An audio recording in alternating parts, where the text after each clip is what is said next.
Third I Karnataka 09 ನಮ್ಮ ಚಾನಲ್ಗೆ ಸ್ವಾಗತ. ಅತ್ಯದ್ಭುತ ಅನುಭವಕ್ಕೆ ದಯವಿಟ್ಟು ಇಯರ್ ಫೋನನ್ನು ಬಳಸಿ.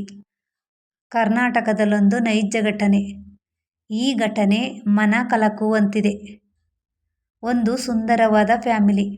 ಆ ಫ್ಯಾಮಿಲಿಯಲ್ಲಿ ಗಂಡ ಹೆಂಡತಿ 3 ಮಕ್ಕಳು. ಅದರಲ್ಲೊಬ್ಬ ಮಧ್ಯದವನು ಅಂಗವಿಕಲ. ಇವರು ಪಾರ್ಟ್ನರ್ಶಿಪ್ನಲ್ಲಿ ರಿಯಲ್ ಎಸ್ಟೇಟ್ ಬಿಸ್ನೆಸ್ ಮಾಡ್ತಿರ್ತಾರೆ. ಇವರ ಹೆಂಡತಿ ಮನೆಯಲ್ಲೇ ಇರ್ತಾರೆ.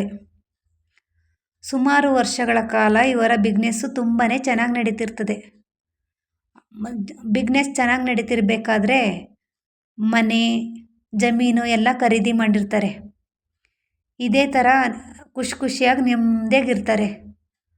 ಸ್ವಲ್ಪ ವರ್ಷಗಳ ನಂತರ ಇವರ ಬಿಸ್ನೆಸ್ ಲಾಸ್ ಆಗಿಬಿಡುತ್ತೆ. ಲಾಸ್ ಆಗಿ ಮತ್ತೆ ತಗೊಂಡಿದ್ದ ಮನೆ ಜಮೀನು ಎಲ್ಲ ಮಾರಿಬಿಡ್ತಾರೆ. ಮತ್ತು ಸಾಲನೂ ಮಾಡಿಬಿಡ್ತಾರೆ. ಇದೇ ಕೊರಗಿನಲ್ಲಿ ಯೋಚನೆ ಮಾಡ್ಕೊಂಡು ಇರ್ತಾರೆ. ಹೇಗೋ ಇರೋಣ ಅಂತ ಒಂದು ಹಳೆ ಮನೆ ಇರುತ್ತೆ, ರೋಡ್ ಸೈಡಲ್ಲಿ ಇರುತ್ತೆ. ಆ ಮನೇಲಿ ಇರ್ತಾರೆ.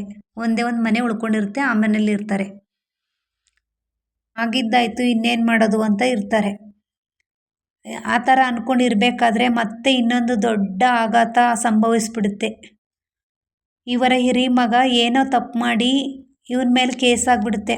ಆ ಕೇಸಲ್ಲಿ ಜೈಲಿಗೆ ಹಾಕ್ಬಿಡ್ತಾರೆ. ಜೀವಾವಧಿ ಶಿಕ್ಷೆನೂ ವಿಧಿಸ್ಬಿಡ್ತಾರೆ.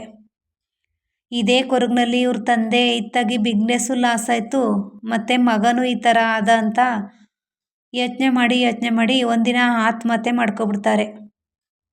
ಮತ್ತೆ ಉಳಿದಿರೋದು ತಾಯಿ, ಇನ್ನಿಬ್ಬರು ಮಕ್ಕಳು. ಅದರಲ್ಲಿ ಒಬ್ಬ ಅಂಗವಿಕಲ, ಇನ್ನೊಬ್ಬ ಚೆನ್ನಾಗಿರ್ತಾನೆ. ಈ ಥರ ಆದಮೇಲೆ ಇವರು ನೆಂಟರು ಸಂಬಂಧಿಕರು ಯಾರ ಸಂಪರ್ಕನೂ ಇರೋದಿಲ್ಲ. ಅಕ್ಕಪಕ್ಕದ ಮನೆಯವ್ರ ಹತ್ರನೂ ಮಾತಾಡಲ್ಲ, ಯಾರ ಹತ್ರನೂ ಮಾತಾಡ್ದಂಗೆ ಇರ್ತಾರೆ. ತುಂಬ ಬೇಜಾರಾಗಿರ್ತಾರಲ್ಲ, ಅದಕ್ಕೆ ಅಂದ್ಕೊಂಡು ಸುಮ್ಮನಿರ್ತಾರೆ. ಸಂಬಂಧಿಕರು ಯಾರಾದರೆ ಫೋನ್ ಮಾಡಿದ್ರೆ ಕಟ್ ಮಾಡೋದು, ಯಾರ ಹತ್ರನೂ ಮಾತಾಡ್ತಿರಲ್ಲ, ಅಕ್ಕಪಕ್ಕದವ್ರ ಹತ್ರನೂ ಮಾತಾಡ್ತಿರಲ್ಲ, ಯಾರ ಹತ್ರನೂ ಮಾತಾಡ್ತಿರಲ್ಲ, ಹೀಗೆ ಇರ್ತಾರೆ. ಮತ್ತು ಇವರಪ್ಪ ಮಾಡಿರ್ತಾರಲ್ಲ ಸಾಲ, ಬಿಸ್ನೆಸ್ಸು ಪಾರ್ಟ್ನರ್ಶಿಪ್ನಲ್ಲಿ ಬಿಸ್ನೆಸ್ ಮಾಡಿರ್ತಾರಲ್ಲ, ಅವರೆಲ್ಲ ಫೋನ್ ಮಾಡೋಕ್ಕೆ ಸ್ಟಾರ್ಟ್ ಮಾಡಿಬಿಡ್ತಾರೆ. ಫೋನ್ ಮಾಡೋಕ್ಕೆ ಸ್ಟಾರ್ಟ್ ಮಾಡಿದಾಗ ಇವರು ಏನು ಮಾಡೋದು ಅಂತ ಗೊತ್ತಾಗ್ದೇ ಇವರೆಲ್ಲರೂ ಒಟ್ಟಿಗೆ ಸೇರಿ ಮಾತಾಡಿಕೊಂಡು, ಇವ್ರ ಮನೇಲಿ ಒಂದು ನಾಯಿ ಕೂಡ ಇರುತ್ತೆ. ಆ ನಾಯಿಗೂ ಕೂಡ ಇವರು ಊಟದಲ್ಲಿ ವಿಷ ತಿಂದು ಆ ನಾಯಿಗೂ ವಿಷ ಕೊಟ್ಟು ಒಂದಿನ ಆತ್ಮಹತ್ಯೆ ಮಾಡ್ಕೊಬಿಡ್ತಾರೆ. ಆತ್ಮಹತ್ಯೆ ಮಾಡ್ಕೊಂಡಿರೋದು ಯಾರಿಗಂದರೆ ಯಾರಿಗೂ ಗೊತ್ತಿರಲ್ಲ.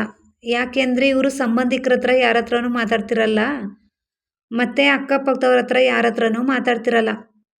ಅದಕ್ಕೆ ಇವರು ಸತ್ತೋಗಿದ್ದಾರೋ ಇದ್ದಾರೋ ಇಲ್ವೋ ಏನೂ ಗೊತ್ತಿರಲ್ಲ ಇವ್ರಿಗೆ. ಹಾಗೇ ಇರುತ್ತೆ. ಸತ್ತೋಗಿರೋದು ಬಾಡಿ ಎಲ್ಲ ಮನೆ ಒಳಗಡೆನೇ ಇರುತ್ತೆ. ಹೀಗೆ ಸ್ವಲ್ಪ ದಿನ ಕಳೆಯುತ್ತೆ. ಸ್ವಲ್ಪ ದಿನ ಕಳೆದ ನಂತರ ಪೇಪರ್ ಆಯೋರು ತುಂಬ ಅಬ್ಸರ್ವ್ ಮಾಡಿದ್ದಾರೆ ಅನಿಸುತ್ತೆ. ಆ ಮನೇನ ಸುಮಾರು ಸಲ ಅಬ್ಸರ್ವ್ ಮಾಡಿದ್ದಾರೆ ಅನಿಸುತ್ತೆ. ಯಾರೂ ಇಲ್ವಲ್ಲ, ಯಾವಾಗಲೂ ಯಾರೂ ಇರೋದೇ ಇಲ್ವಲ್ಲ ಅಂತ ಅಂದ್ಬಿಟ್ಟು ಒಂದು ಸಲ ಆ ಮನೇನ ಬಾಗಿಲನ್ನು ಓಪನ್ ಮಾಡಿದ್ದಾರೆ. ಓಪನ್ ಮಾಡಿದಾಗ ಆ ಕಡೆ ದಿವಾನ್ ಕಟ್ ಮೇಲೆ ಒಂದು ಅಸ್ಥಿಪಂಜರ, ಈ ಕಡೆ ದಿವಾನ್ ಕಟ್ ಮೇಲೆ ಒಂದು ಅಸ್ಥಿಪಂಜರ, ಮಧ್ಯ ಹಾಲಲ್ಲಿ ಒಂದು ಅಸ್ಥಿಪಂಜರ, ಅಡುಗೆ ಮನೆಯಲ್ಲಿ ಒಂದು ನಾಯಿ ಅಸ್ಥಿಪಂಜರ ಎಲ್ಲ ಇರುತ್ತೆ. ಈ ಪೇಪರ್ ಆಯೋರಿಗೆ ನೋಡಿ ಶಾಕ್ ಆಗಿಬಿಡುತ್ತೆ. ನೋಡಿ ಸಾಕಾದ ತಕ್ಷಣ ಇವರು ಅಕ್ಕಪಕ್ಕದ ಮನೆಯವ್ರಿಗೆಲ್ಲ ಹೇಳ್ಬಿಡ್ತಾರೆ. ಹೇಳ್ಬಿಟ್ಟು ಅಕ್ಕಪಕ್ಕದ ಮನೆಯವರೆಲ್ಲ ನೋಡೋಕ್ಕೆ ಅಂತ ಬರ್ತಾರೆ.